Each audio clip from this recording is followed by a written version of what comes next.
Halo, Assalamualaikum. Balik lagi di channel aku di Esti Denatur. Kali ini aku mau berbagi informasi tentang bagaimana bahayanya filler silikon pada kulit. Yuk kita simak video lengkap berikut ini. Untuk mendapatkan bentuk tubuh seperti yang diinginkan, banyak orang memilih jalan pintas dengan cara yang tidak aman. Salah satunya dengan menyuntikkan silikon cair ke bagian tubuh yang ingin diperbaiki. Padahal cairan tersebut bisa memicu terjadinya kanker. Sebab silikon cair merupakan bahan yang dikhususkan untuk kepentingan industri, misalnya untuk memoles kendaraan. Bila sudah masuk, cairan ini akan tetap menetap di tubuh manusia. Nantinya benda ini juga bisa berpindah-pindah ke bagian di sekitarnya. Daerah yang dilalui atau tempat yang menyatu tersebut akan membentuk reaksi peradangan seperti bengkak merah dan timbul luka. Cairan ini juga yang membentuk seperti jaringan di dalamnya yang mengakibatkan penebalan di bagian-bagian tertentu sehingga bentuknya menjadi tidak karuan dan tidak proporsional. Timbulnya reaksi tersebut juga sangat bervariasi pada setiap orang. Responnya memang berbeda-beda. Ada yang setelah seminggu disuntik langsung bereaksi, ada juga setelah bertahun-tahun. Nah, terus terang, kami memang masih kekurangan kajian untuk silikon cair. Karena ini prosedurnya yang tidak benar, jadi memang tidak banyak diteliti. Berbeda dengan implan silikon gel yang memang sudah diteliti dan telah terbukti aman. Silikon yang banyak beredar adalah bahan yang tersusun dari sejumlah bahan kimia seperti silikon alami yang ditemukan di alam, oksigen, karbon, dan hidrogen. Silikon biasanya diproduksi menjadi plastik cair yang fleksibel dan digunakan untuk keperluan medis, listrik, dan memasak. Sejumlah ahli menyebut silikon stabil secara kimia, tidak beracun dan aman digunakan sehingga banyak dipakai untuk implan seperti payudara dan pantat.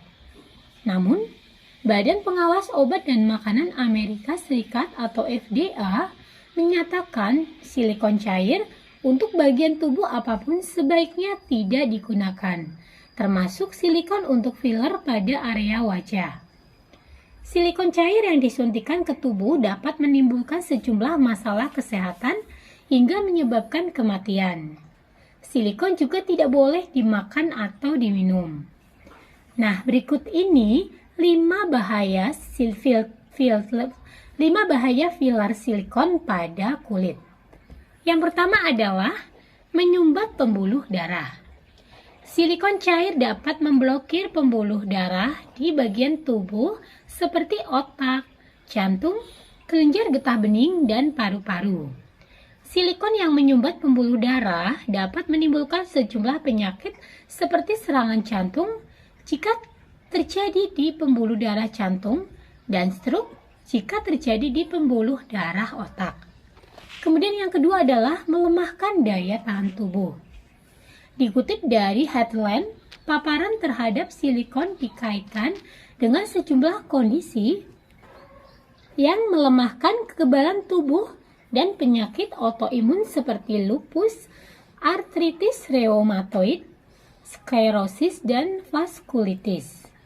Kondisi autoimun yang terkait dengan implan silikon dikenal juga dengan silikon implant incompatibility syndrome atau SIIS atau gangguan silikon reaktif.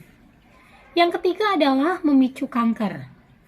Studi pada orang yang menggunakan implan silikon pada payudara didapati kemungkinan hubungan antara silikon dan kanker.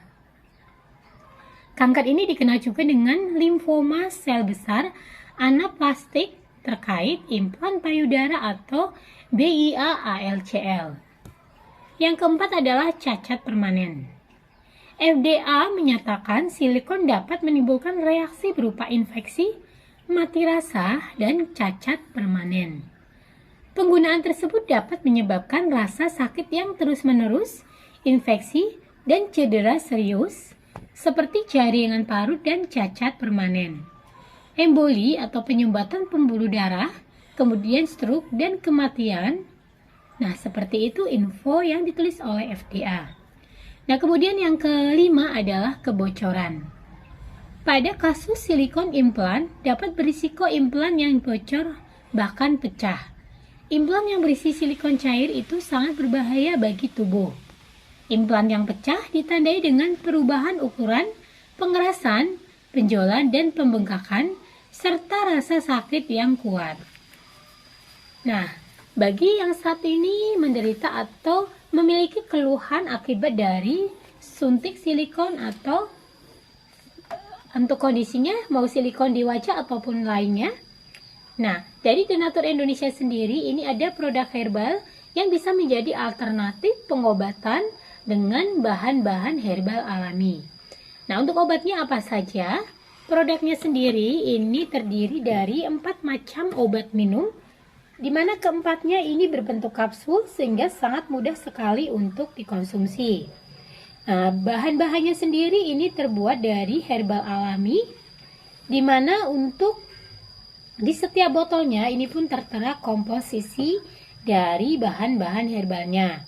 Dan tidak perlu khawatir juga, selain terbuat dari racikan bahan-bahan herbal alami, produk-produknya pun ini sudah terdaftar di BPOM dan sudah ada izin dari Dinkes.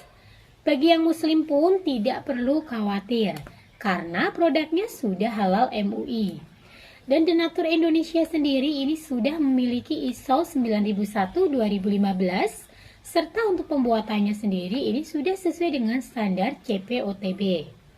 Di setiap botolnya pun tertera nomor POM TR yang sudah didaftarkan. Nah, di mana saya bantu informasi satu persatu. Untuk Ganji Donatur ini nomor POM TR-nya 173300491. Kemudian untuk Gosya Donatur POM TR-nya 173305881. Untuk kapsul BD POM TR-nya 16349801. Dan untuk Habatop 3-in-1 ini POM TR-nya 183312551. Di botolnya juga tertera informasi mengenai aturan atau cara konsumsinya. Jadi sangat mudah sekali dan informasinya lengkap di botolnya. Nah, demikian informasi kali ini, semoga bermanfaat. Bagi yang ingin memesan produknya, silakan langsung hubungi saja kontak kami di nomor 081 329 878 999. Sampai jumpa di video berikutnya. Terima kasih. Wassalamualaikum warahmatullahi wabarakatuh.